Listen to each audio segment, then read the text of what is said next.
Okay, let's see. I think I'm streaming right now. Let me check. Okay, yes I am. All right, okay, hey everyone. This is Mike from Hummingbot, and we're coming at you with another live stream. We're doing this every week now, every Friday, and this is the last one in this series, which is about the new refactor we're doing to the gateway repository, which is the DEX middleware of Hummingbot. So let me get set up here. Make sure that the technical stuff is working. Yes, it is. Actually, no, never mind. That was from last week. Let me just pull up this current one to make sure that the audio is working. Good, it is. All right. Hello, everyone. Welcome the three people watching right now. I'm sure we'll have more people join, but we're still trying to get our ducks in a row in terms of scheduling these live streams and making sure that people know what the content is and everything. But it's a really fun initiative actually, because it took some work to get it set up. But I feel pretty comfortable just showcasing the work that we've been doing every week in various aspects of Hummingbot, and really just trying to show what we're working on, and especially the stuff that's the latest and greatest. So Hummingbot for a long time was been used to do arbitrage and market making on different centralized exchanges. We've always wanted to support DEXs, but because the DEX landscape was hard to use, and there wasn't a lot of like retail taker volume on DEXs, it was hard to actually make it happen. But I think recently, because there's been a wave of retail trading on Solana DEXs especially, and I think on Hummingbot side, we've also kind of really expanded our DEX support. I think it's a really good time to start honing advanced strategies really focused on Solana DEXs, both arbitrage as well as LP. So because of that, starting about a month ago, I started to really take a look at Gateway, which is a repo that we have to maintain.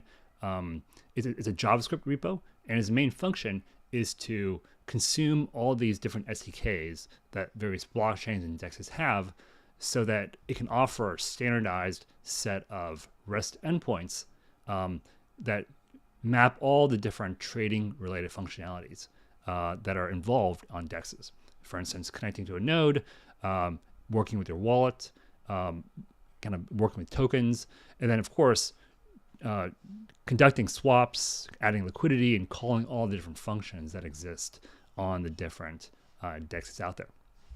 So, we've had Gateway for a while. It's actually been about 3 or 4 years, but I think for the first like 3 years, it was really kind of like we didn't know what we were building. So that's why the main branch right now, Gateway, to be honest, is kind of a mess. There's all these different chain folders, all of which basically do the same thing, because most of them just EVM chains that just use ethers.js. Then we have all these different connectors, which are all just like copies of each other doing like the same Uniswap.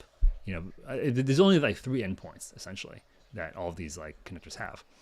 So as part of it, so we knew that in order to actually add Solana DEXs, in order to support different types of DEXs out there, I think it was like the structure that we had in Gateway was just inflexible and didn't allow for that. Just as an example, in order to have like one route, like getting a price for a swap, there's like the price route here, for the AMM basis, and then there's an AMM controller for that route.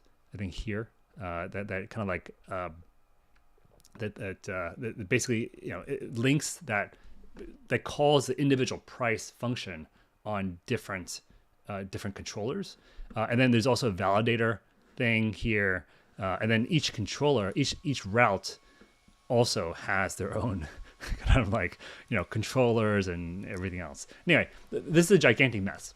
So starting a month ago, I started a project to refactor Gateway. It's called Make Gateway Great Again. So this was a proposal that we conducted in here. So the proposal for make gateway great again was basically to revamp the architecture into something that was modernized, moving from Express to Fastify, simplifying the route structure, and also adding support for Solana DEXs. In order to do that, we had to kind of remove a lot of the other DEXs and chains so that we didn't have to refactor all of them at the same time. So what we left in there were the Ethereum and the Uniswap integrations. And so this new architecture initially will just support Ethereum, Uniswap, and then Solana Jupiter. And then it'll add kind of gradually some Solana DEXs, and then those DEXs will be a template to add the old chains back in. So in phase one, which we just completed, we basically did this first phase where we streamlined the architecture, and so now it has kind of like just the basic these two chains, and so that's what's going to be released in the in 2.3, which is currently in staging. In 2.4, in the next release, we're going to actually have the new architecture for Solana DEXs. So it'll have support for Meteora, and hopefully have Uniswap with the new structure. And I think it'll also have Radium at that point as well. So today I'm going to demo the new Meteora integrations that are part of the 2.4 branch. Okay, so that's basically kind of a roadmap of where we are. So with that, let me show you what this new core branch is and also how to use it. So basically, there's main right now. There is staging, which is kind of like essentially this first phase right here. This staging. So currently where we are is we're testing the staging branch for 2.3, which is going to go out in a few days. And then we're also working on a concurrent 2.4 branch, which has the latest and greatest updates. Let me just check for any questions in the chat. Hello, Stanislav, for saying hi in the chat. I think there's also a live stream channel on our Discord. Let me check that as well. Okay, no questions there. Okay, great. So to be honest, we actually do these more for posterity. I'm sure there'll be more questions, but I'm glad that if you have questions, just drop them in the chat. I'll try to answer them as we go along. But for the next few, probably for the next half hour or so, I'm going to walk through how you can already start testing out the new the core 2.4 branch, which has the latest Meteora DEX connectors, and then I'll be adding I'll probably be adding Radium and Uniswap in the next couple of weeks as well. So let me go through and how you can do that. So basically, what you want to do to start from scratch would be if you let me create a temp directory here. I'll make a temp directory. Actually, I'll go to my temp directory. Let's see, and then I already have a gateway one here, but let me add a new gateway one. So I'll just start from scratch and show you how you can do that. So let's see, I'll just do create a new temp directory. It's called temp1. So we're starting from a fresh install, and then so the first, just go to Hummingbot / gateway like this. So then you just need to clone the repo. So I'll clone with SSH. You can also use HTTPS or GitHub CLI, but let me clone with SSH like this.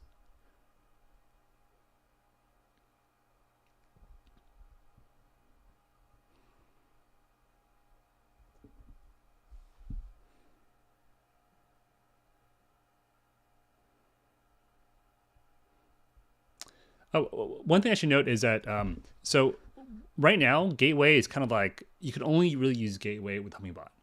It's not really designed for use on a standalone basis. However, what I'm going to show you today is how, because I kind of like during the refactor, I realized it's actually a lot easier if you use Hummingbot just on its own.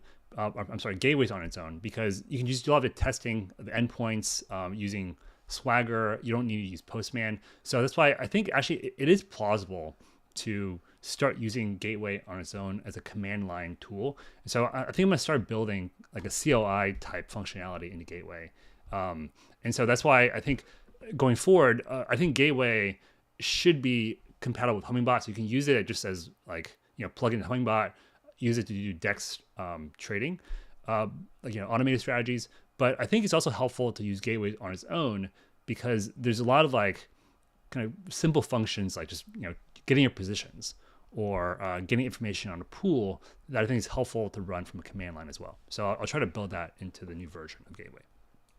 But if you're just starting from scratch, so we already pulled this. So now that we have this Gateway directory, this has all the branches. So by default, it's on the main branch. So let's check out core 2.4. This is a new branch that I'm working on that has the latest kind of like architectural improvements, as well as the new Meteora connector. Now, this branch is not going to work with Hummingbot off the bat because it has some improvements. I think it is compatible with the new Hummingbot that's on development right now, but if you're using the old version of Hummingbot, it probably won't. Yeah, so Stanislav has a question. In order to use the old connector from now, it's better to use 2.2. So to explain, 2.2 is basically Gateway main, which is like the old structure. Staging is 2.3. This one is like the clean structure with just Ethereum Uniswap and Solana Jupiter. So this one actually should work with 2.4, but 2.4 has the Meteora connector, which this one I believe. I think this one has Meteora, but it's kind of like half baked. The 2.4 version is a lot better. So I would encourage you to just check out 2.4 mainly because we're doing a lot of changes, and I think the 2.4 release, which is the one that's in the beginning of March, is going to be the much better because that should have the new architecture with both Uniswap and Meteora done. However, I think we actually, before we go into it, let me actually show you what the change, what the main change is in terms of the architecture for Gateway, because I think it'll make it clear, why we're doing this. So basically, if you look at the source directory in the new 2.4 branch, you'll see that we have a few, kind of like we basically have two chains, Ethereum and Solana. I haven't refactored these routes yet, but I have refactored the routes for Meteora. So if you look at the Meteora connector right now, there's a config file. This is still what we had before, the config for a connector. There's a routes file, but instead of defining all the routes here, we're defining all the routes from the individual files in here. So this, I think, is a better approach because now each of these files includes both the route handler and the controller in terms of the logic for that route. And then there's a Meteora.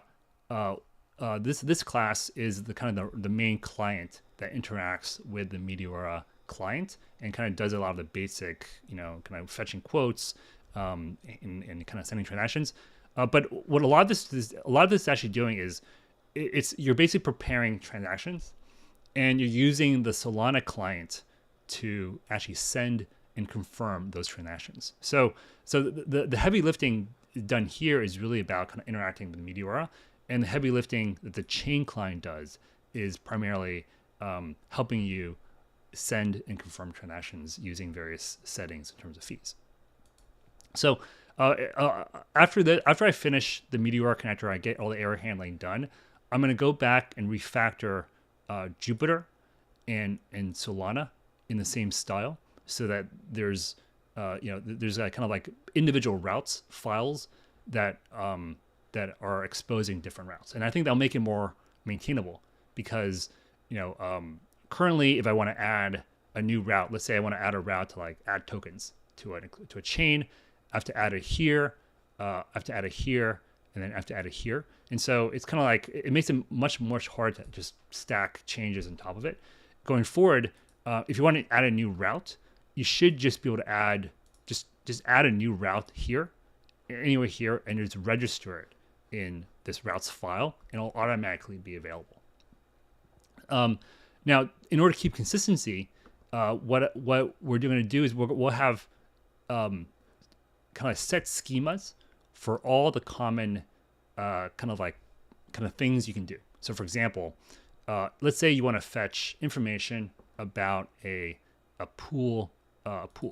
So there's a actually sorry, let me install the yarn dependencies so that let me finish the installation process before going through this so that we don't see all these random error messages here. Basically, we're seeing these because we haven't completed the installation process. We need, once you kind of check this out here, you need to run yarn. This will install the node modules folder, which has all the libraries that are used.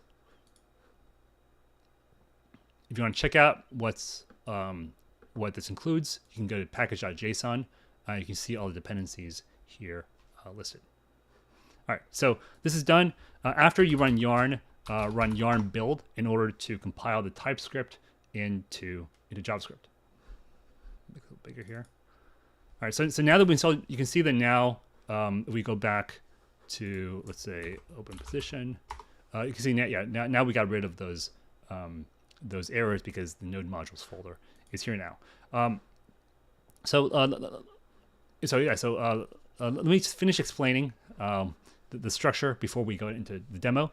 But basically what we did is each of these routes is using standardized schemas for what the request and the response needs to look like. So for example, for add position, it's gonna require that the add position has an add position request. So add position request should define a network, the wallet address you want to use to create that position, the lower price and upper price of the position, the pool that you're going to create that position in, the base token amount, the quote token amount, and how much slippage you want to incur by doing that. And then once you open position, you should get back a response with the information of the signature of the transaction, how much fees you paid to actually execute that transaction, the position address, the rent. So this is when you create a position based on an AMM pool, you have to pay an amount for rent that you get back when you close a position. So that's what that number is. And then finally, how much of the position was created using the base token and the quote token. So the overall idea is to define these common schemas for all the common tasks that you would need to do to interact with an AMM. And that's what these interfaces are here. So we have interfaces for fetching pools, which you get back for a pool. When you fetch a position, what do you get back? When you open a position, what do you send? And when you get back, what do you get back in response? Adding liquidity, removing liquidity, collecting fees, and then closing position. So that's why I want to add the Uniswap and the Radium connectors after this, so I can ensure that these schemas work properly. Now DEXs are going to have different things you can do. So for example, one of the features of Meteora DEXs is that you can add different liquidity distributions in your range. And so to accommodate that, what I've done is for instance, Meteora, the Meteora position request is going to inherit from this one and add that strategy type parameter on top of that. So for example, in open position, the Meteora one is going to, let's see, where is it? Sorry.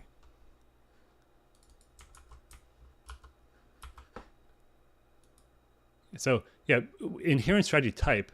So one second. Let's see.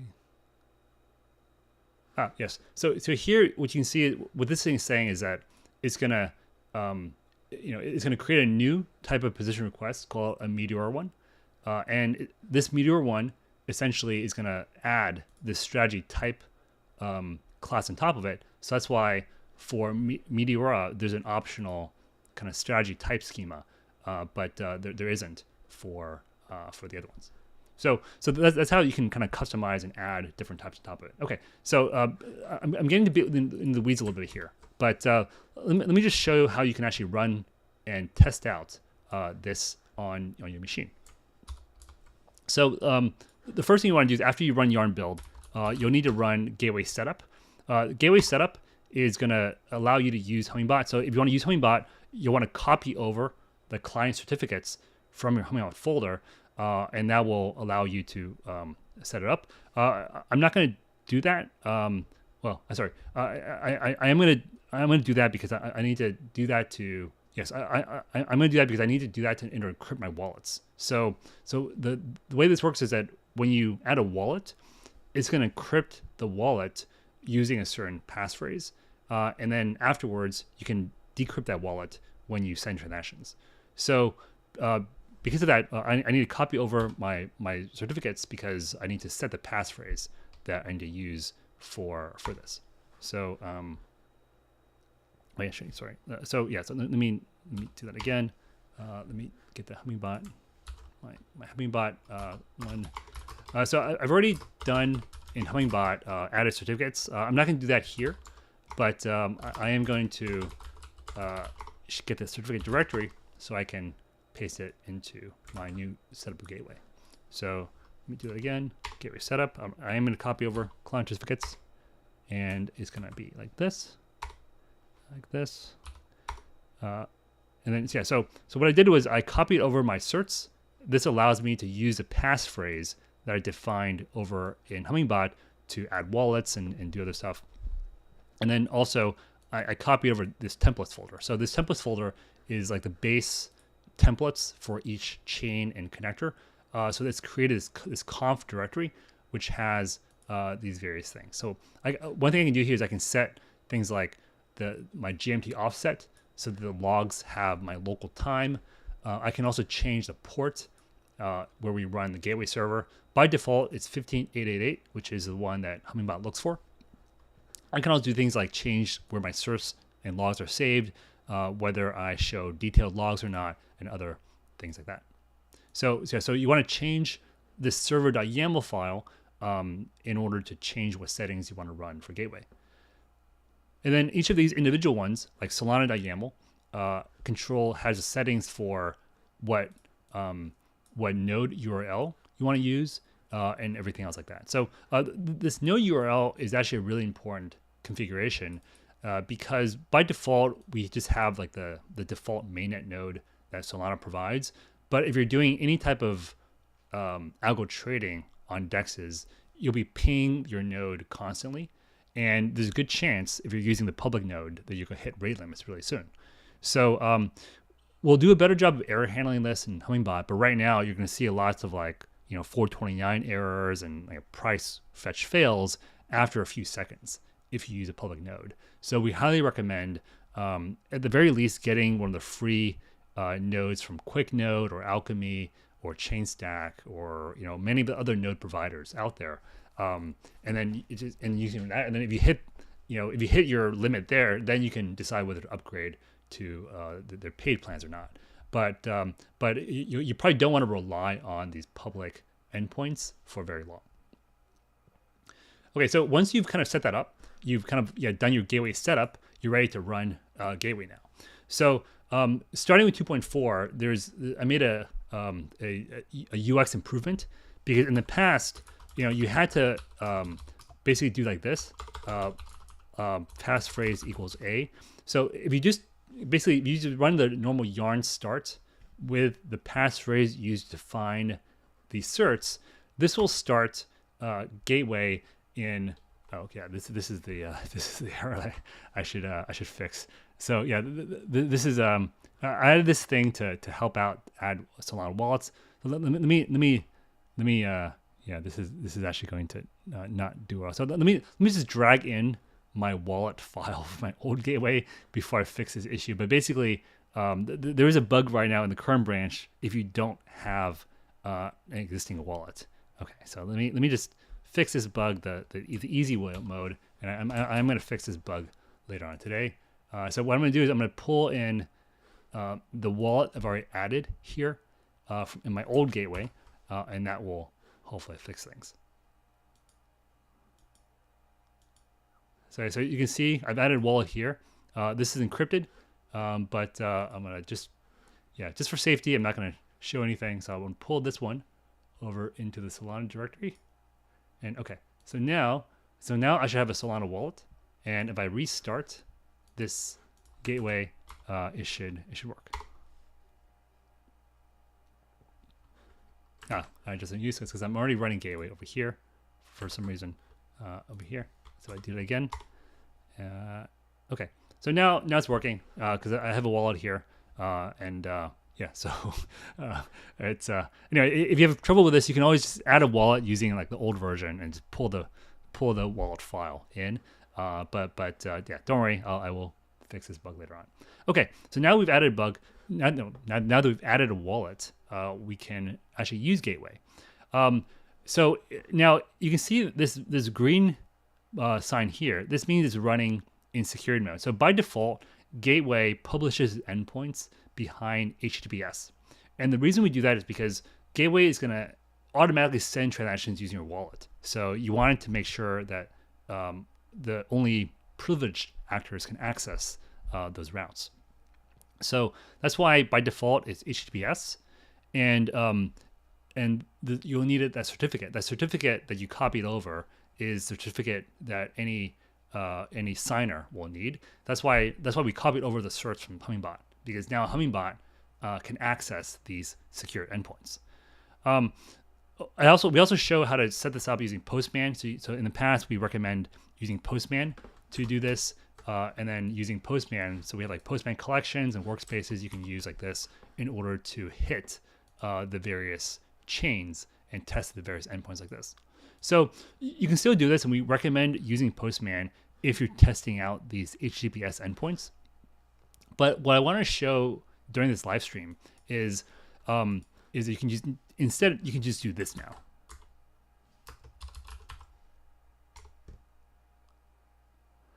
So if you just add the dev handle on top of this, this will now run in HTTP endpoints.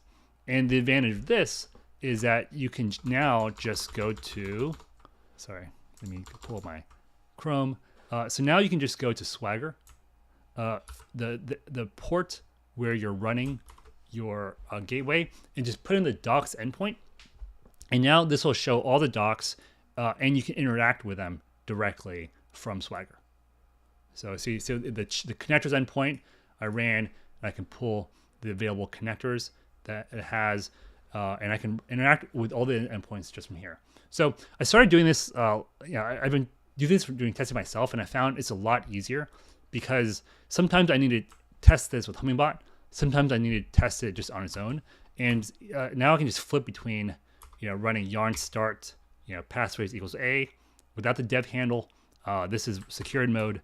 If I add the dev tag, this will just run in HTTP. So usually I just run it like this, and I pull up Swagger like this.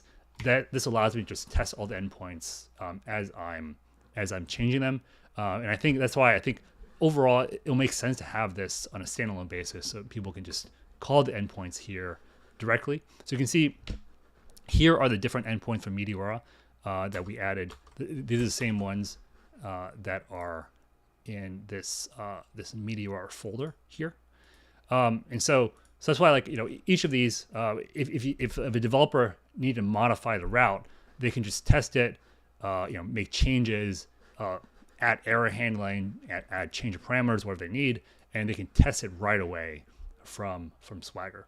So just as a developer, I found that UX a lot better, and so I think we're going to try to use a schema for I'll change Uniswap and Jupyter to fit the schema, part of the Solana chain connector as well, and the Ethereum chain connector, and hopefully this will be a template, a better template for people to add other connectors in the future as well.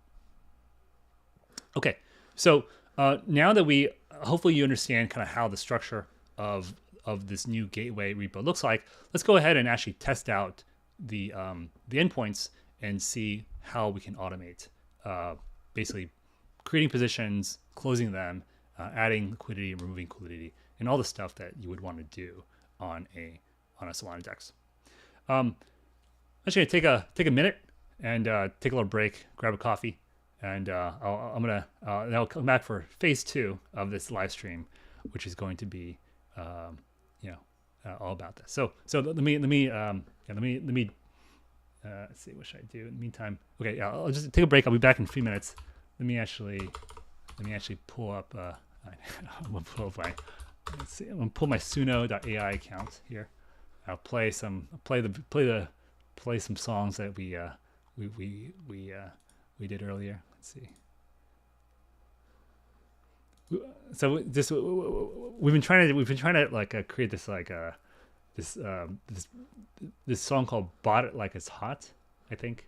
Let's see, what is it? But I keep on getting the copyright issues, so I can't actually create a good song like "Bought It Like It's Hot." But I think I tried. Anyway, okay, let's play some other songs here. Here's a good one that we tried to create earlier. I think this was about like LPing. Let's see, play this one. Can you guys hear this? Hopefully you can hear this. Okay, all right. I'll be right back. I'm gonna go and grab a coffee.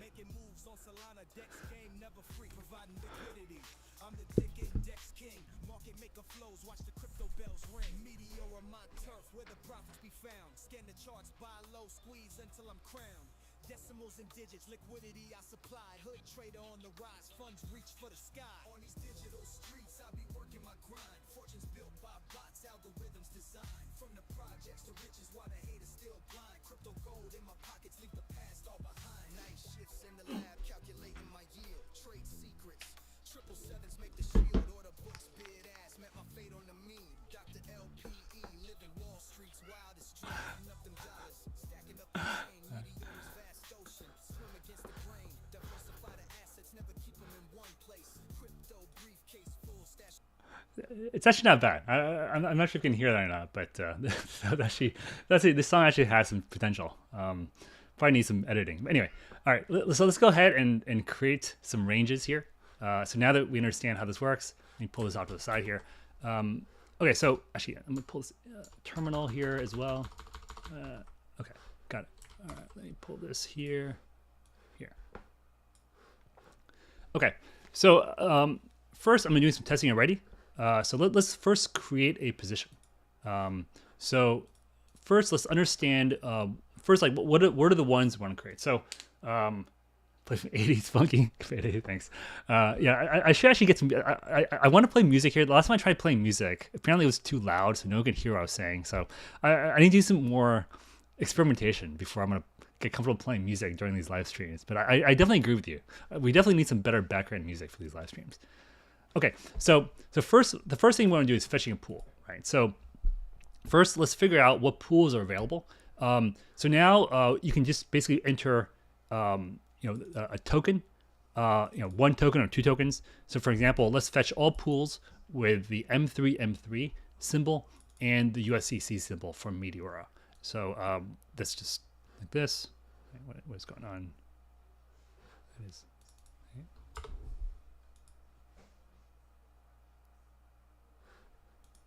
Okay. This RPC. Hey, what's going on here? I don't know why. Like every time I do a demo, this thing fails. Sorry. Hey, Jesus. This endpoint is not working for some reason now. What? Okay, this endpoint was literally working for me yesterday. Let me see what it says. Failed to fetch 410 gone. Okay, all right. I know I'm doing well. Okay, okay. So basically, you're probably asking, Mike, why are you trying to show us a demo and like it's hitting an error right off the bat. So I think I know what this error is. So let's go and fix it in real time. This is because I think I've been doing all my testing with a quick node endpoint, but when I just did this gateway setup, it automatically just added the default settings and it added this public node here. right? So this public node, I think the way it works is it disables a lot of requests which are heavy. So for example, fetching pools from a DEX, it's a pretty heavy request. So I think like the public node probably blocks these. So this is the first indication that why we need to use a private node. So let me pull my private Solana node endpoint here, and then I will be able to do that. 1 second. But yeah, so another reminder that the node provider just makes a big difference when you're doing this. So where's my something wrong like Google. What's going on here?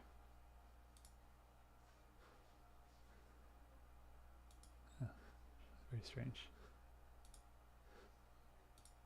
Oh Jesus! Something's like Google's like.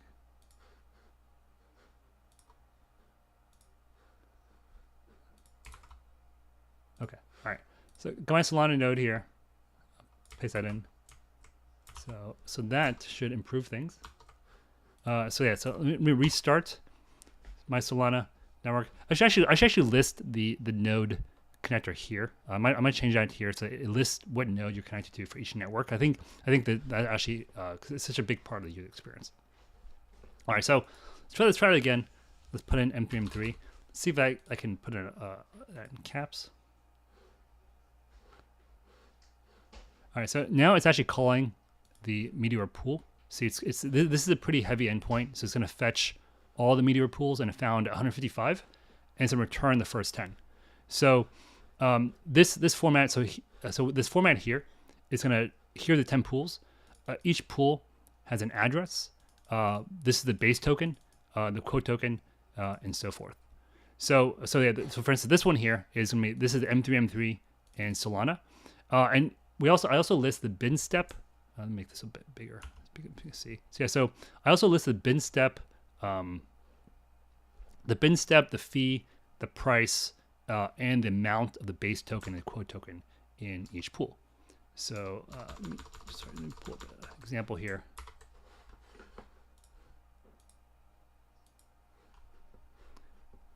Okay, so for example, let's pull up one of these pools, and we can see what information. Let's make sure the information matches. So this is the address. So we can just pull like that. So we can see that, yes, this is the M3M3 pool. There's very little liquidity here. As we can see, there's only 68. There's only a small amount of M3M3. There's only a small amount of SOL. I think was it this one here. Yeah, this one here. So this is probably one that we don't want to trade in, because we can tell immediately from pool info that there's very little liquidity here, and this price, which is the pool price, doesn't match the pool price in these more kind of like more established pools. So that's how we can find pools. You can also enter in just symbols here. So let's say we wanted to find some random token that exists here. Let's say let's find pools for this hood dog token. So you can just put that in here, and that should also resolve. Let's see.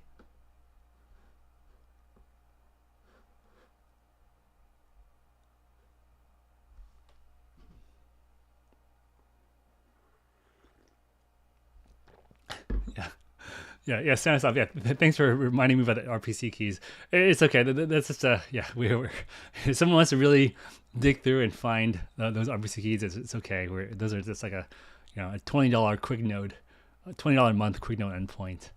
We'll figure out if you're trying to hack into our RPC node streams. Don't worry. Okay. So it did find a pool. So this is the address, and let's take a look and see if that matches a pool on Meteora.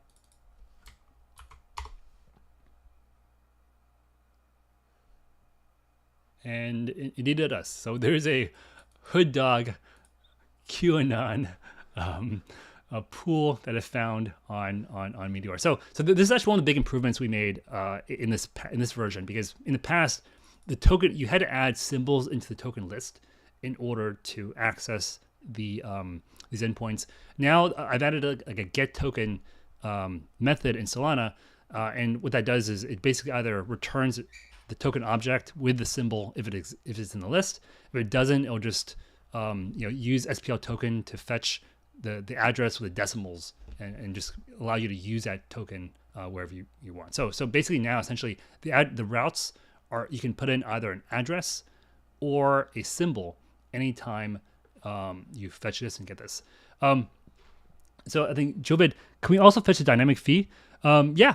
Actually, I actually that's a good point. I can actually get the dynamic fee for pool. I didn't include it in the pool info, but it should be fairly trivial to include that in the alpha onboard. Actually, that's probably one example of a response that's only going to be a Meteora is going to have those dynamic fees, whereas the other DEXs probably won't. But yeah, actually, the dynamic fee is actually probably the right one because that's the current fee in the pool. So I do agree with you. I think that's a good one to pool and to use as like the current fee as opposed to like the base fee. Okay, so now that we understand how to do this, the next one is the position owned. So I do have one position currently that I created during testing. So here it is. And so your position owned, in position owned, you have to enter in your wallet and the pool address because the way the Meteor works is there's only you have to kind of list a specific pool address in order to find the positions. So if I do this, this will list the positions I have in this one specific Meteor pool, and so this is the information that I currently give on a position. So address of position, the pool where it belongs to, the base token, the quote token in that position, the amount of the base token, the amount of the quote token, the amount of the base fee in that position, amount of the quote fee, the upper and the lower price on that position, and the current price. So I think with this data, you can tell if a position is in range or not. So for instance, actually, that makes sense. Okay. Yeah, actually, I think there's actually a bug here because I think my price range, does it match?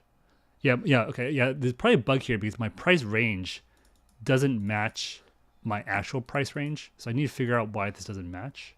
But in theory, the way this should work is that this lower price and the upper price should actually match these prices. And actually, to be honest, I actually know why this works. Okay, give me 1 second. I'm gonna fix this bug.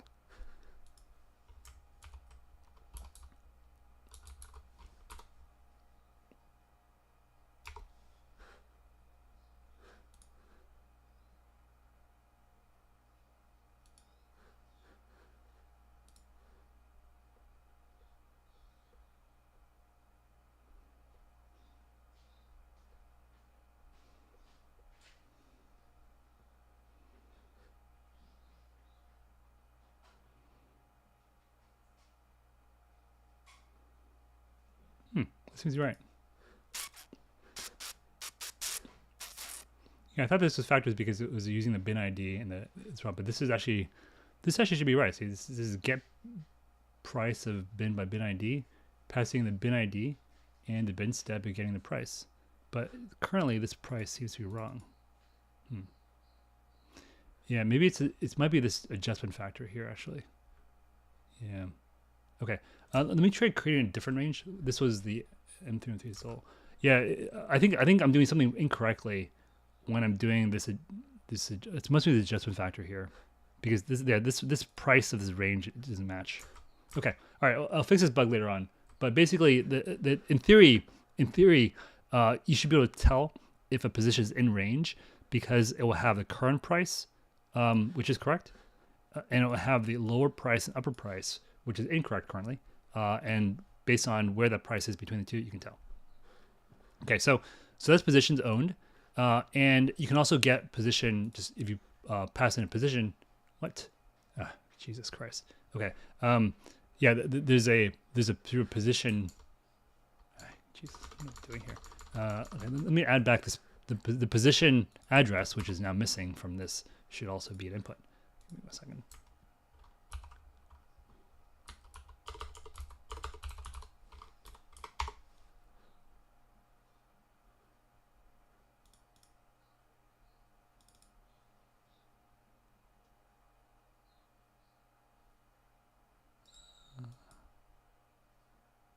Yeah, yeah, this is the wallet address. Okay.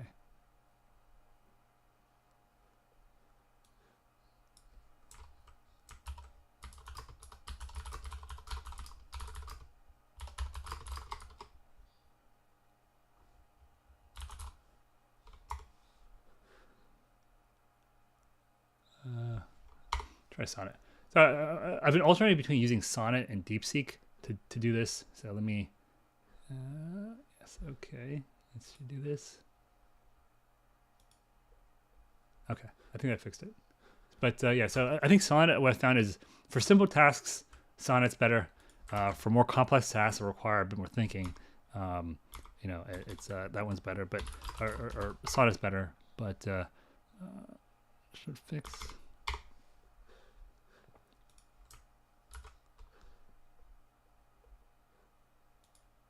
Okay, all right, that's better. So yeah, so now it properly shows the wallet address field. So now this will fetch information. No, sorry, no, this is damn it. This is not correct. Sorry, I meant pool address.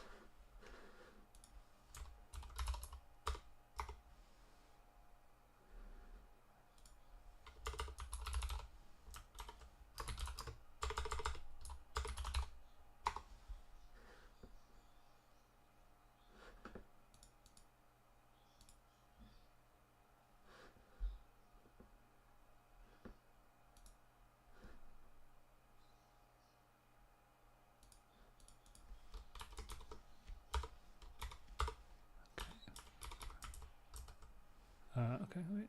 Remove example and add description.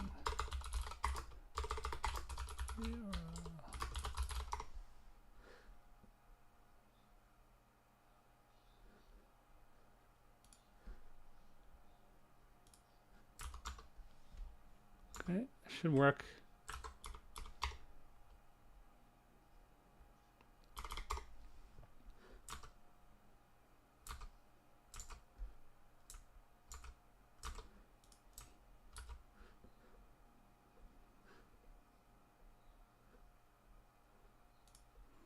Okay, all right. So now it actually has the right info.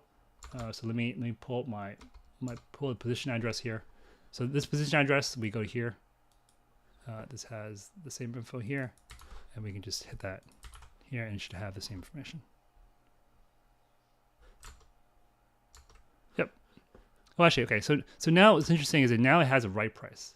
So we can see that this position info route apparently has the correct price. See, it says 48271, but if I go to position owned, this returns a wrong value. Yes. Okay. Okay. So this gives us a lot of clues to figure out where the bug actually is. So to give you about 5 minutes, let me try to fix this bug before I move on, because it's kind of annoying and it should be very easy to fix. So, okay, actually, let's do this. Let's try to give DeepSeek this question and see if it can figure out, because this is a perfect kind of question to pose to DeepSeek. So okay, so this route is broke. It turns incorrect prices for a position. Let's see, pull that in. Lower and upper price per position, but position info returns the correct info.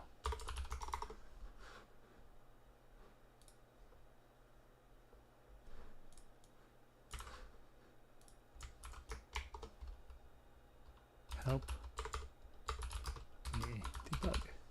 All right, then I'm going to put in DeepSeek R1.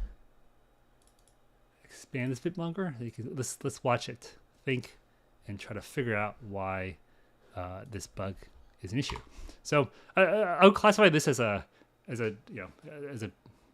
fairly simple bug to fix, but it's going to use some brain power. Possibly I got to do some math. It's gonna be annoying. So this is a perfect kind of bug to give AI. Just offload the thinking, let it do its magic, and just move on. So hopefully, it's gonna do some stuff. I'm not even gonna read it. It's like just figure it out, man. That's my attitude nowadays. So I'm just gonna apply the change that made. And look at the what is this thing? Come on, guys, fix this. This is so what I found is like DeepSeek is like this. It's very verbose. So it actually is helpful to look at what it's doing, because if you kind of look at its thinking, you can get a sense for like, where it might get rabbit holed, and you can prompt it. But I do kind of wish that, it's a little bit like, it takes longer to get stuff right. But I think DeepSeek generally I found is a little bit better at doing this. Okay, God, this is, what is going on here? First of all, let's get pool, get price. I don't know, it's gonna, for each position. Okay, yeah, this is clearly going off the rails, because it shouldn't be modifying the positions in this route.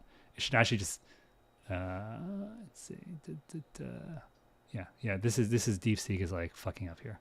This example where it's like, it's just not. You don't need to be doing this. Whatever. Jesus Christ. Okay. All right. This is already off the rails. I'm gonna reject all these things. All right. So let me go back. I'm gonna reject the changes. Actually. Okay. All right. Go back, and then let's try to give. Claude this answer. This question. Let's try to give Claude. Okay. Same question.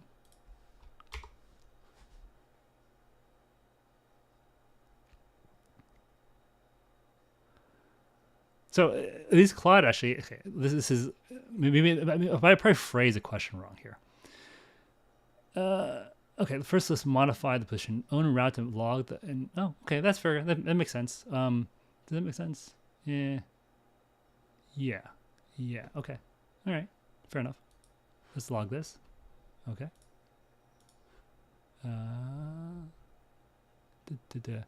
Okay. Yeah, I'll do this later, because this is probably too much live stream. But basically, I would say this bug I'm seeing is actually quite simple. It should be like, essentially I should be able to get the exact same data for a position when I fetch info about a specific position, and if I just get the list of all positions and I format them using the same way. So there's probably something I'm doing where I think I should create this route afterwards, where I think I'm getting the right position, get the raw position, and transform it.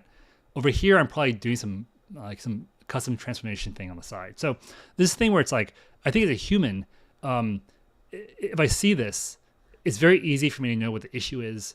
But right now, it's like, I think part of it is it's hard for me to communicate what I'm seeing into this AI so it can know how to do the right thing. So I just tell it like, it's more that communication gap between what the human knows and in giving that information to the AI. So now the AI knows what to do, which is what's interesting is that I think it's actually very good if you can actually express the problem the way you understand it to the AI. The AI is actually very good at taking the next step.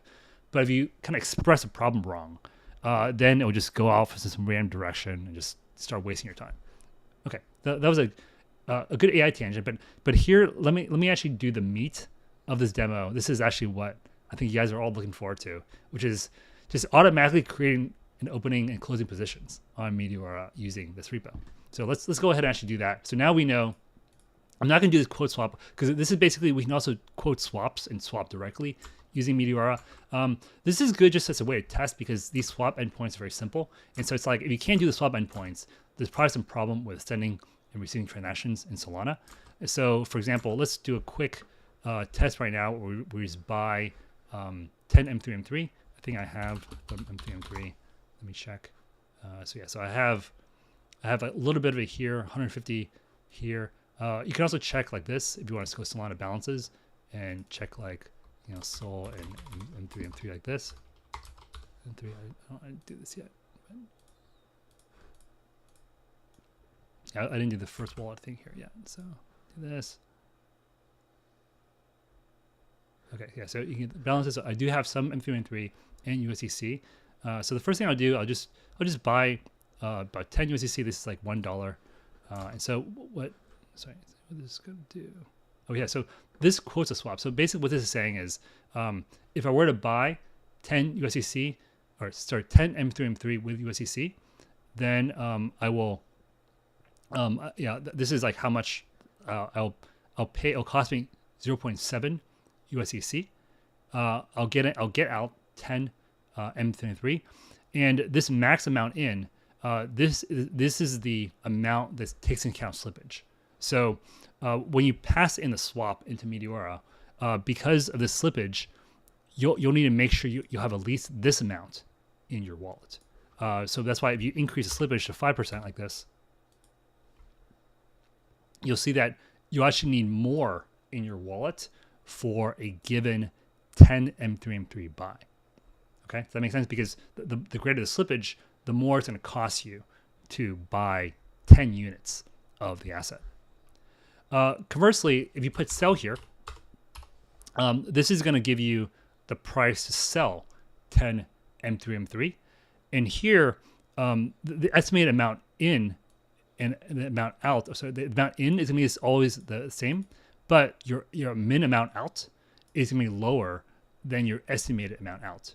And that difference is due to slippage. So basically the way it works is, when you buy something, the slippage is going to increase the difference between your estimated amount and the amount you actually have. The amount you actually need is going to be greater.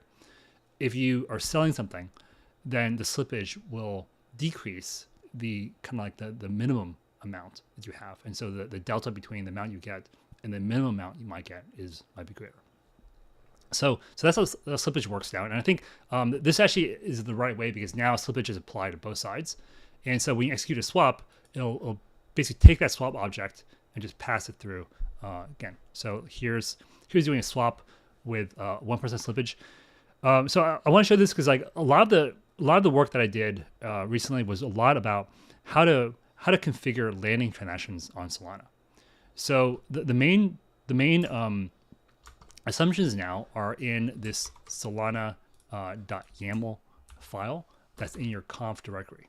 So if you go to conf Solana.yaml, this has all the settings you have. So basically the main settings are, this is when you sample for priority fees, what percentile rank do you use? So here, what we did was, before we sent this transaction, we basically sampled for recent priority fees paid.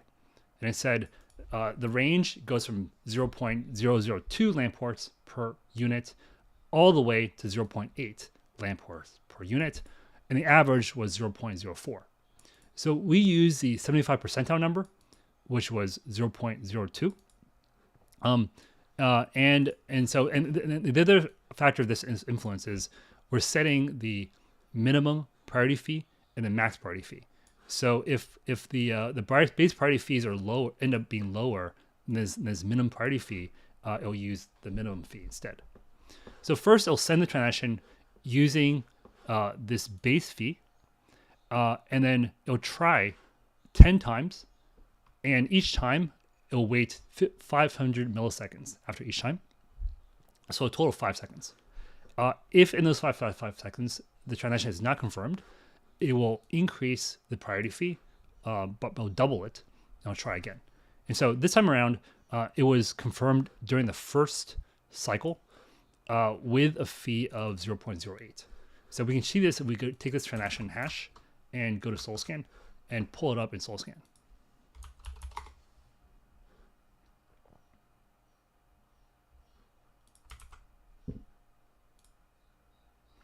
So we can see that this fee that we paid for the transaction should match what we have here. And so, and that was only 0.0002 cents. So we can do the same thing if let's try doing a sell on Solana, or sell here. So we'll sell the 10 M3M3 we just purchased.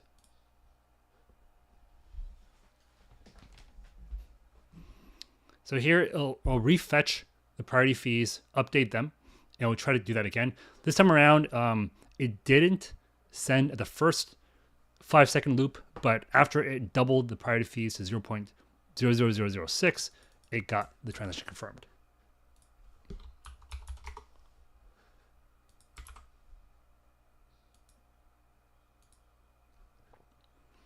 So yeah, so we can see here was the swap we did.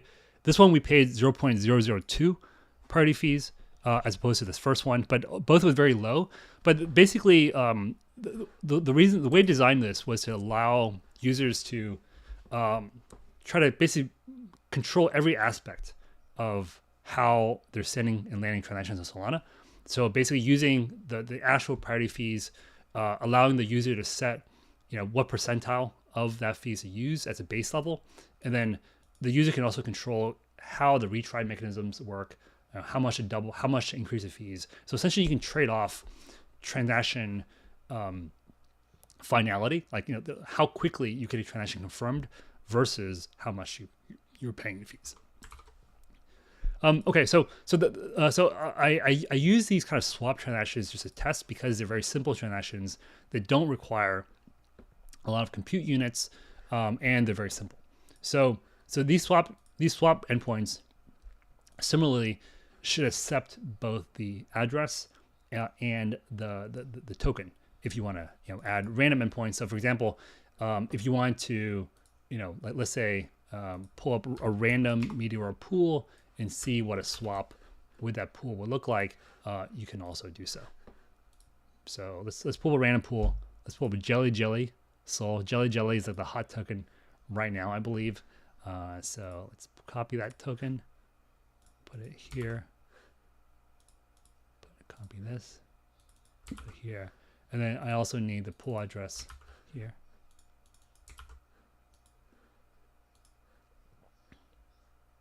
Yeah, so this is a price for, I guess, 10 Jelly tokens, the price. All right, so now that we see how the swap functions work, but the main meat of this connector is really these opening and closing position endpoints. So let's go ahead and use this M3 class, and I'll create a few tokens. I'll create a few positions here automatically, so we can test these out and hopefully find some bugs with the endpoints that we have. All right, so first, the endpoints for opening position, you'll need your wallet address because this is the wallet address you'll need. So you have to add a wallet beforehand. But once you have a wallet address, you just find the pool address, which is this right here. Then we need the lower and upper prices. So let's add a position. We can see what it looks like. This is the liquidity distribution on this range here. So let's add one. Let's add something like this.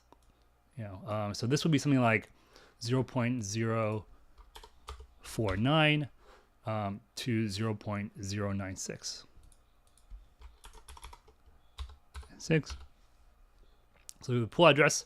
Now we can select the base token amounts. So the base token is M3. So what we'll have, let's use 100 of our M3, and then maybe 10 of our USDC to create that position. So 100, 10. Next, slippage. So slippage, you're gonna essentially, you might maybe buy or sell. So slippage, I would say we default to 1. So I think by default, Meteora uses 1.5, but you can change that here as well. And then finally, you can select the strategy type. So the strategy type, there's a few strategy types that Meteora makes available. So we can see them here. So the types are, they call spot imbalanced, which is basically just depositing the two assets in, wherever the price is, just putting them in both sides. There's curve, which is imbalanced, which is creating this like curve distribution. And then there's, a bid-ask imbalance, where it's creating this kind of distribution. And then there's 3 balanced ones. So the balanced ones ensures that on each side of the range, there's an equal amount of base and quote assets. So it'll basically minimize the side that's too much in order to make sure that it's balanced. So by default, we use spot imbalance, and so I'll just do that. That's probably the simplest one, and I'll just do the same thing here. So let's try to create a position using 100 M3 10 USDC, and then we'll see if that works.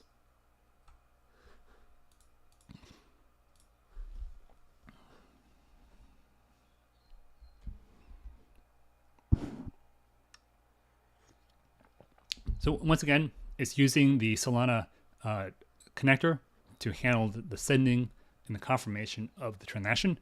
It's boosting the transaction fees. So note that this will be more expensive because this transaction, in terms of compute units, is higher, but we did get that across. And so it looks like we did create a position with 100 M3 and 10 USDC. And so in the response on this method, we have the signature, we have the fee we paid, and the position address itself. And we also have some stats in terms of how much we paid for the rent and everything else. Actually, this rent is probably incorrect. I need to figure out, because we actually paid more than this in rent, and I need to figure out why this number doesn't include the rent. Okay. So let's pull the transaction in SolScan to see what that looks like as well.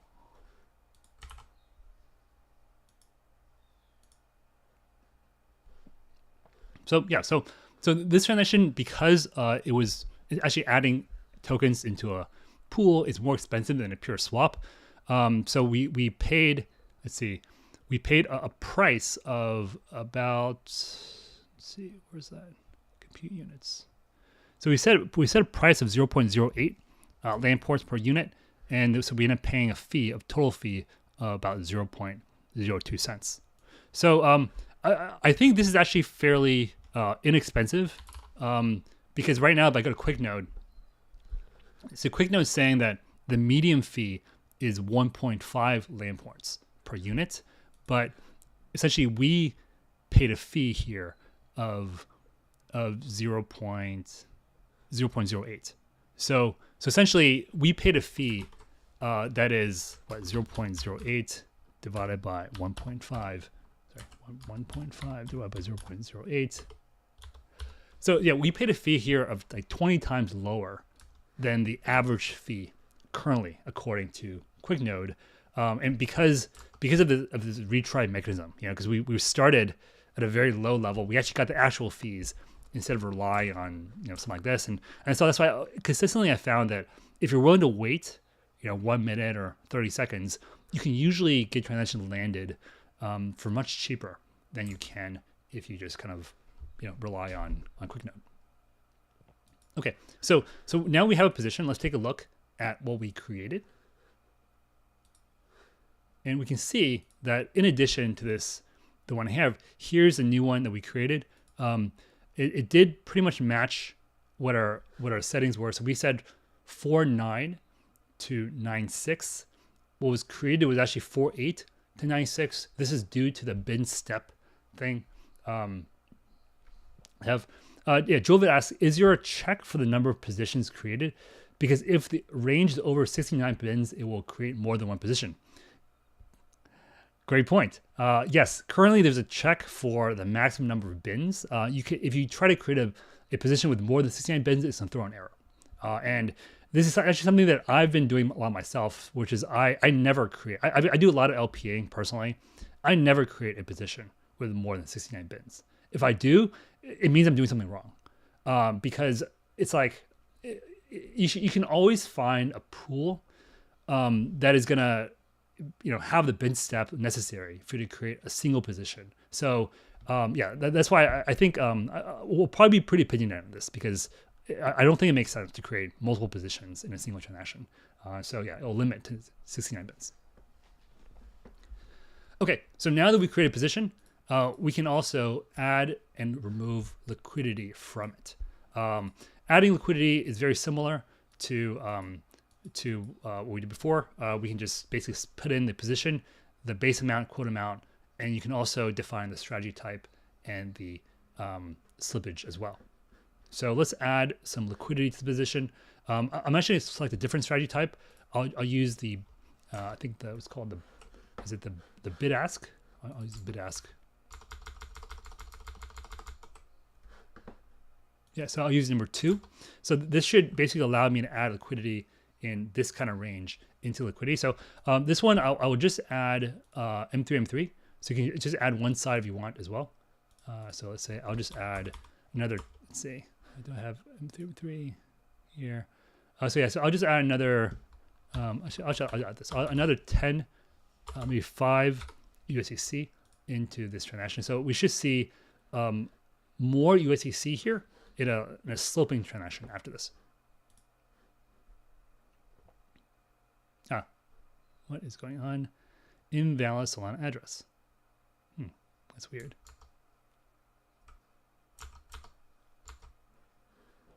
I don't know why my Solana address is not. Hey, Jesus. Okay, all right. Damn it. Why is this throwing error here?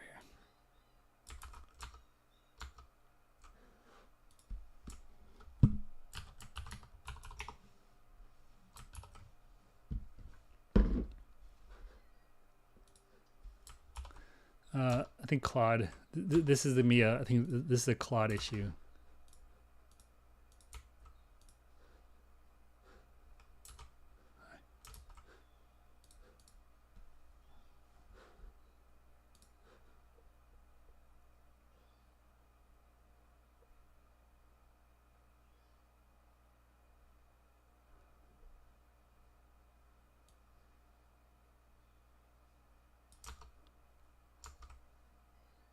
Oh, okay. I know what.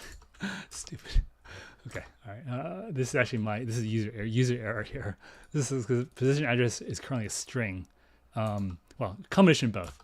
I'm looking up a position address called string here, and but it's also because the check here combines both the position address and the wallet address check into a single check. It just throws just a position address for some reason. Jesus Christ. Okay. Fuck. Fix so that it throws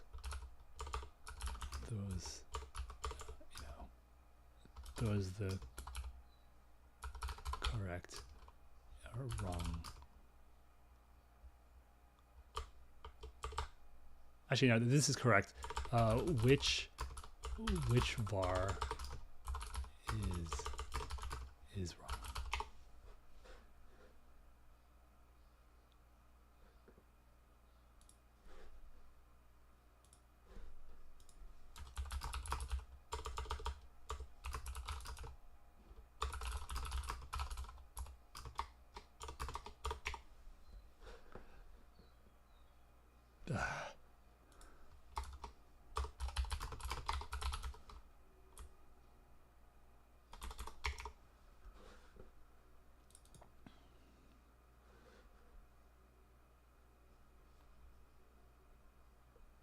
Okay, sorry guys, I'm gonna just fix this error on a couple places that apply here. This is not gonna, what? This is not, no, stop doing stuff.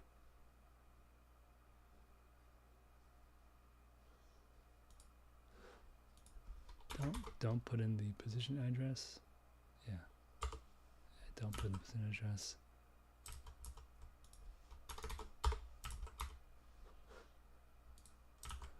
Okay.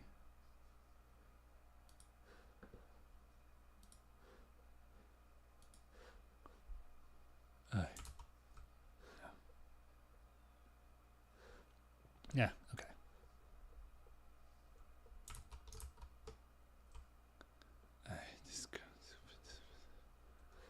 Yes. I'll do this and pull the right one.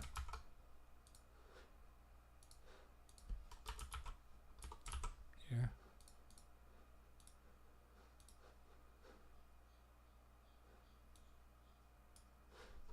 Just import it.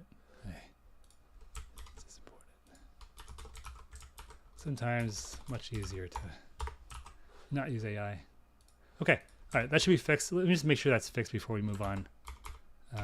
These kind of error messages like this are always important to get right because it's like, you know, if I can't figure out what the error is, no one else can. So Okay, that's right. So now it says wallet must be a key. That's actually not right. That should be position. I don't know why it's why would it say wallet? Why you say wallet here? It's clearly the position address, which is the incorrect one. Jesus Christ, it's the problem with all AI. Sometimes it's not intelligence is not AI strong suit. Sometimes, look at this. Okay. If the error matches the position, then yes. If the wallet, yeah. So why would it be? It should throw the position address one, right? Yeah. So error message includes position address. I don't know. Anyway, okay, this is annoying. Okay, anyway, yeah, let's just establish that I should not be using the string here instead of the actual position. So let's pull the actual position address, use the correct one. And okay, so now let's actually add, now that we have the right position address, I don't know why. Okay, maybe that was why. Okay, so now let's actually add the real position. There you go. And this should add 5 USDC to the position we just created in Meteora. Let's see if it can get the transition landed. So Claude says, should we build a local DeepSeek model train Hummingbot? I think the inference part is hard because it's still not that cheap. Actually, I think there's actually a lot of good information in the public domain on Hummingbot.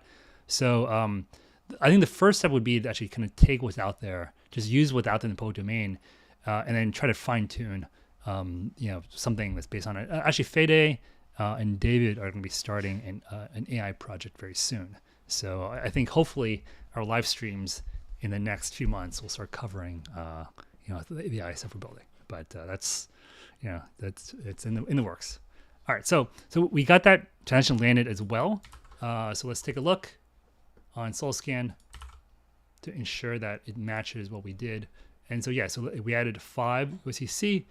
We paid a preload fee, and so got the transaction added. You can see it's this one, the add liquidity transaction, the add liquidity endpoint should tell you how much it added of both the base token and the code token. So if we let's take a look at Meteora, our position on Meteora, and so you can see that we've added this position here. Oh, you know what? I didn't change the. I should have changed the position type. So I added in the spot bounce position. But if I had done, here actually let's add a bit more. Let's do this bit more. Let's add some M3 using this other configuration here. And so we can see that we can, basically we should use Gateway to add transactions, add liquidity to these positions pretty easily.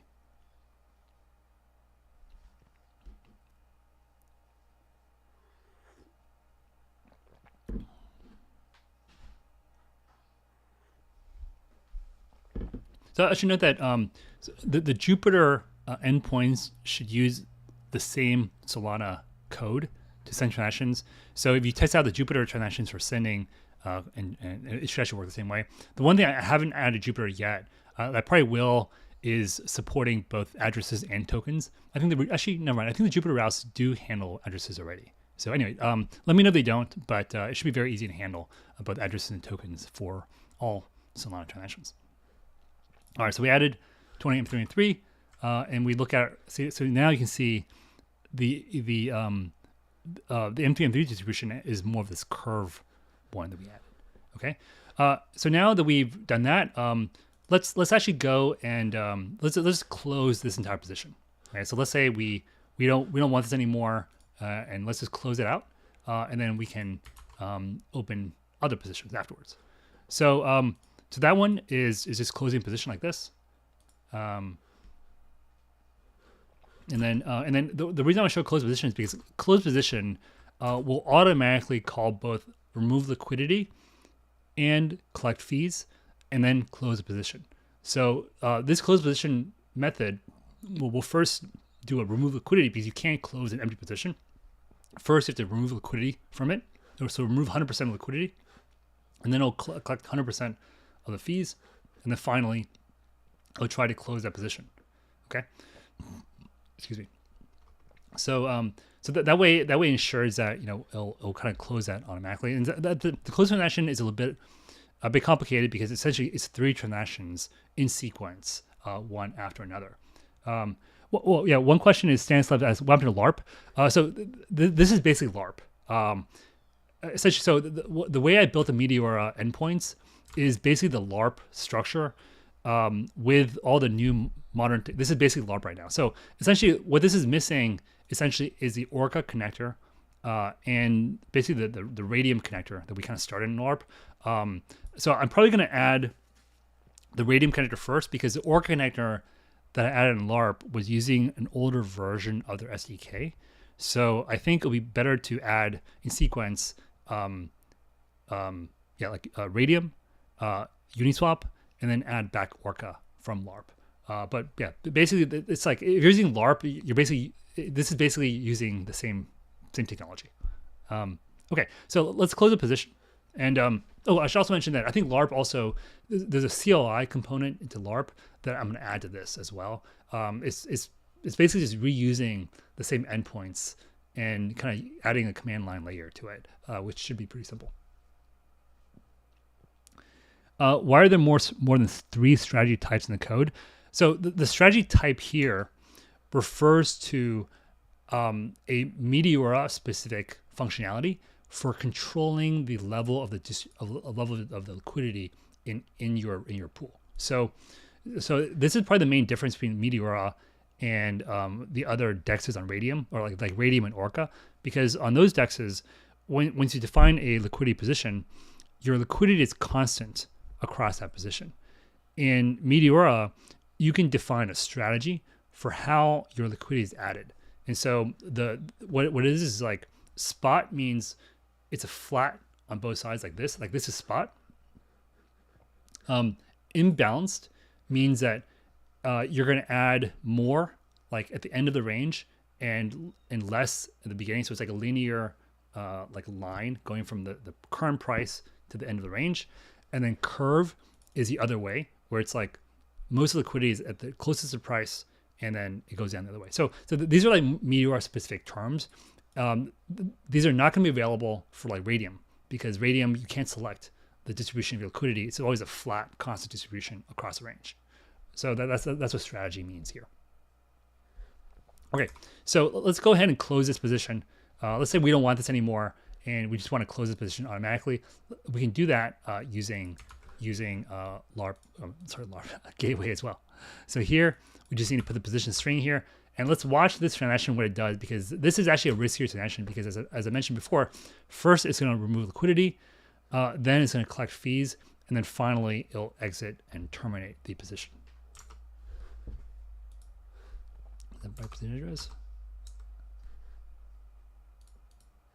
Yep.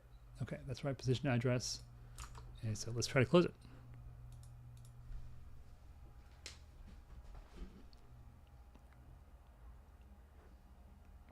Let's actually move this one a bit bigger.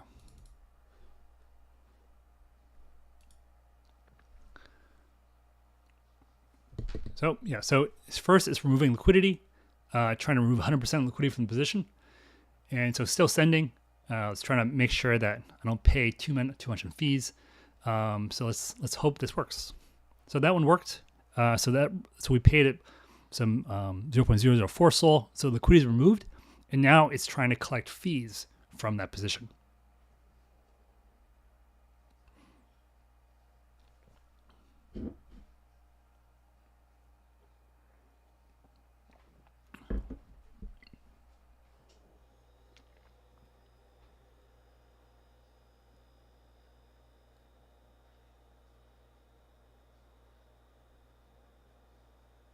Okay, so fees are collected, and now finally it's going to try to close the position.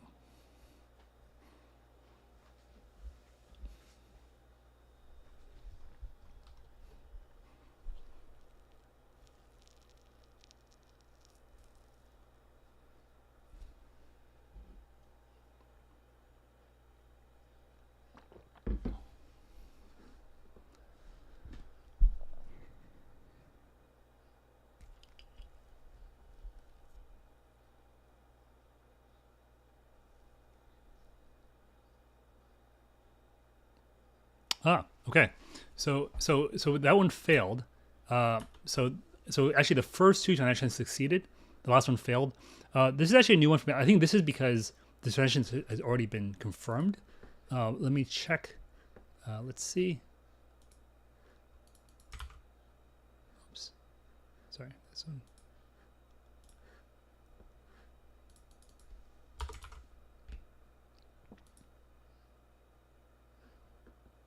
Yes. Okay. So what happened was, this was the first transaction we did that succeeded.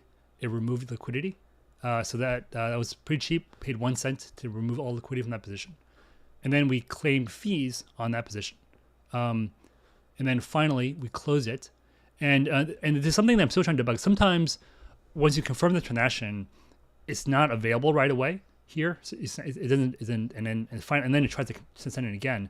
Yeah, so the second time it happened, but it confirmed it, and it said transaction failed because I had already sent one. So I did. This was actually a worse bug yesterday because there were times when we just keep on spamming the network, even when the transaction was already confirmed.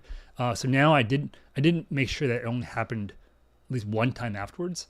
But this is kind of an edge case that I still need to do testing on, because sometimes the confirmation doesn't catch, and I believe that the problem is it might be confirmed, but your node like doesn't know about it. So I think the solution here is probably to add more nodes to your connection pool, or possibly like wait maybe a bit more between these different things. So Juvid asks, what is the difference between balance and imbalance in strategy types? It's a good question. So what this refers to is once you add a position in Meteora, are your position, when you add liquidity position, does it try to have equal amounts of base and quote token on both sides? So basically it's like if I try to add just what I did now with balanced, it wouldn't work because I'm only adding like 5 on one side, and like, you know, like I'm like if I try to add 20 on one side, 0 on the other side, and try to balance, it's not going to work because it'll try to add an equal amount on both sides. So it'll just end up adding 0 to both sides. So you want to add balance if you want to basically ensure that you're creating position and there's the same amount of liquidity on either side of what you're doing. So that's why usually I should use imbalance, because balance kind of gives you weird distributions. But I think, yeah, you can try it and see what the difference is. Yeah. Okay, so it did actually close our position. So if we look at here in Meteora, there's only one position that we had now. So I'm actually gonna try to close this one again, also, and just do the same thing to see if that closed transaction, if that failure we had was like a one-off, or if we need to like do some testing. But basically, I think there is some additional work I need to do to make sure that the various edge cases are handled correctly, where it's like transaction, if it's confirmed, you know, and you don't know about it, at least the second time around you catch it, and you don't, you know, send too many transactions to get one confirmed. Okay. I just added liquidity to a position. Did I add liquidity? Oh, sorry. I actually meant to close that position, but I added liquidity to it instead. That's good. At least it worked. So let's see. Where's our position? All right, I'm gonna try to close that one again. So, but what we just did was we just added some more liquidity to this one.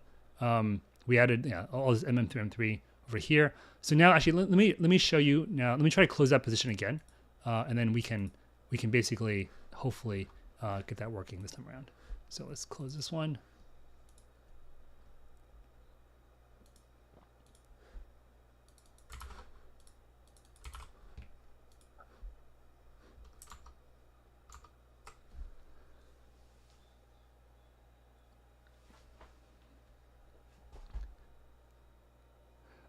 So Jupiter asks, can we send the 3 instructions to claim, withdraw, and close in one transaction. It's a good question. Yeah, I've been trying to find an endpoint in the Meteora SDK that does that. So basically, what this is doing is kind of like it's calling endpoints in the Meteora SDK for you.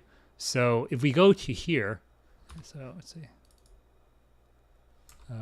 Yeah. So yeah, this is basically the Meteora SDK.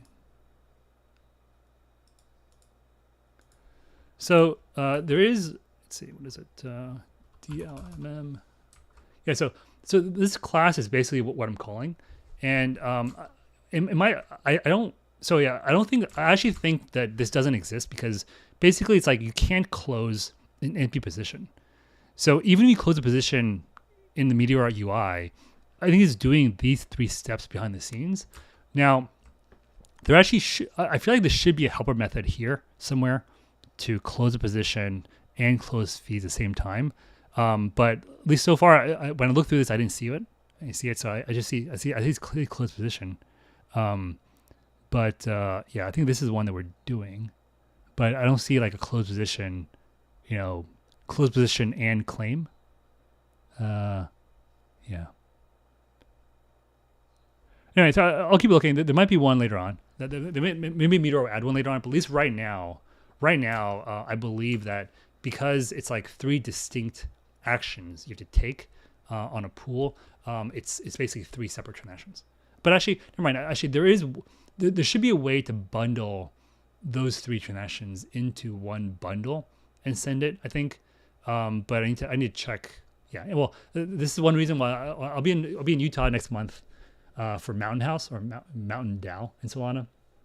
So I'll ask them there how we can make this better. But at least right now, it's 3 separate transactions because there's 3 separate endpoints in the Meteora SDK.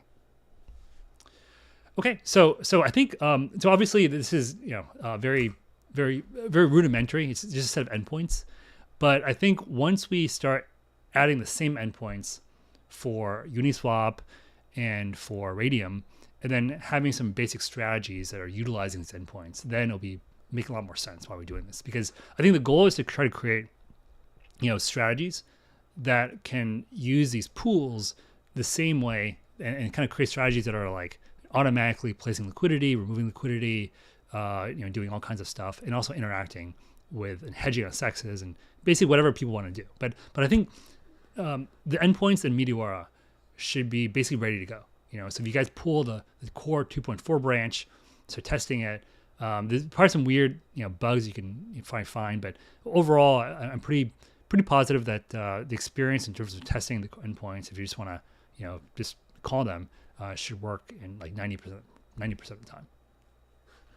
Okay, so next step for me, I think the plan is here. I think, yeah. So there's a Notion page, which I've been tracking, which has like the tasks for this refactor. So the next step is in the March release, I'm planning to kind of do the refactor in the Hummingbot client, where we have a new structure that's like, really like chain agnostic, and can support, both like the basic type of trading where you can just swap on a DEX and the more advanced type where you can add liquidity or remove liquidity and so forth. So I think we're gonna call that AMM functionality and then CLMM functionality, but they should both inherit from like a basic like base class that does all the basic like chain stuff.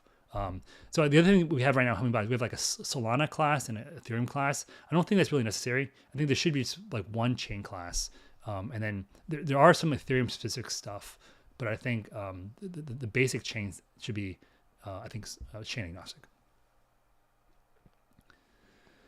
With Stanislav, with a V3, you can basically do market making on DEXs. So I think adding the way I want to add the reason I want to add Radium and Uniswap after this is because both Radium and Uniswap have like the CLMM markets and the regular AMM markets. So I'm gonna try to add them concurrently so that we have like essentially a V3 connector for CLMM standard and a V2 connector, and then for an exchange like Radium, both Radium and Uniswap should be able to support like both the COM standard and the AMM standard, whereas the Meteora only does AMM, right? So it's kind of like I think once we kind of standardize the endpoints for doing this, we should be able to have just one template that we can apply to any DEX that supports this functionality. But I really want to try to standardize, because I think that especially today with like the way that the blockchain landscape is evolving, it's clear that there's like two common like architectures that everyone's adopting, Solana and then Ethereum. And so it's like, if we know that, then we should be able to make like interactions between those chains, between networks on those chains, and just like make it a lot easier instead of trying to handle every single blockchain type out there. Okay, so this actually went a bit longer than I thought, but I think you can see like there's been a lot of progress made in the past few weeks on this refactor. I think the core, I'll try to make sure the core branch that is being released is kind of bug free, but the core 2.4 branch is going to have a lot more good stuff coming in the March release. Thanks everyone. Appreciate the 14 people watching right now, joining the call, sticking with me, in these live streams. But these live streams are something that I really enjoy doing, because for me, it's like it's a forcing function to actually get some work done during the week, so I can show it off on Fridays. In terms of scheduling, next month, Feday's going to take over and do a series, probably on the new grid executor that he's working on, but possibly also actually doing something on Meteora as well. I'll leave it up to him. But the way we're going to change the schedule is like he'll do 1 month, I'll do 1 month, and so that way we'll have some cadence to these live streams going forward. Thanks everyone, and see you next Friday.